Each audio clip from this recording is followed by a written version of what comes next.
It's a strange modern paradox. A professional pulling in a six-figure salary can be drowning in financial stress, while someone earning a fraction of that amount quietly retires in their 50s. We spend over 15 years in classrooms learning how to secure a job, yet almost 0 hours learning the mechanics of how money actually works.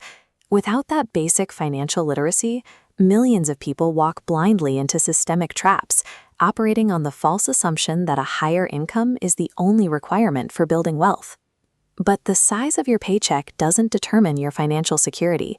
What matters is how much of that paycheck you actually keep and how much of your life it allows you to control.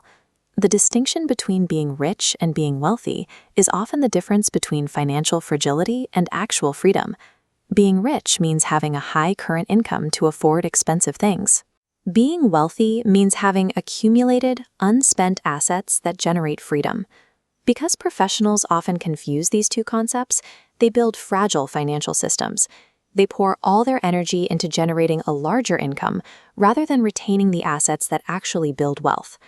Escaping this cycle of chronic financial stress requires diagnosing and dismantling 4 invisible traps designed to drain that wealth before it can grow.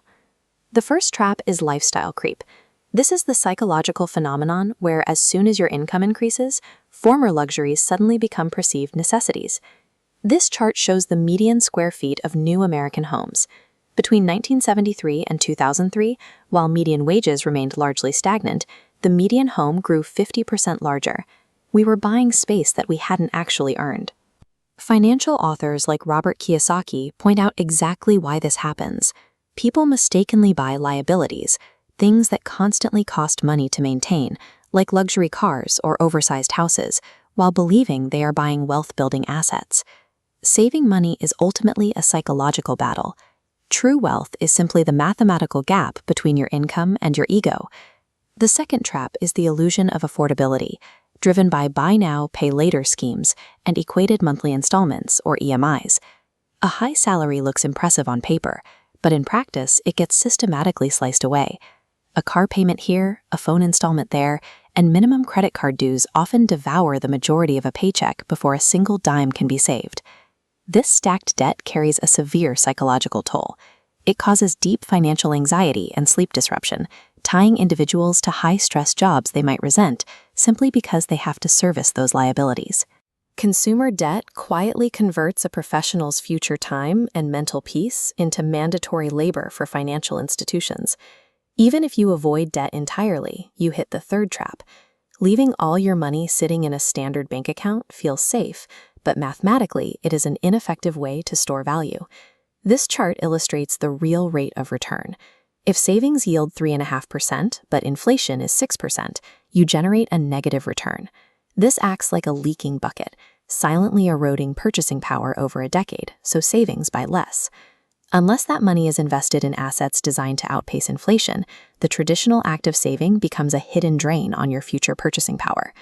The fourth and final trap is relying entirely on a single W-2 salary. This dependency creates a fragile household. A single layoff, a sudden medical emergency, or a broader economic downturn can immediately reduce your entire income to zero.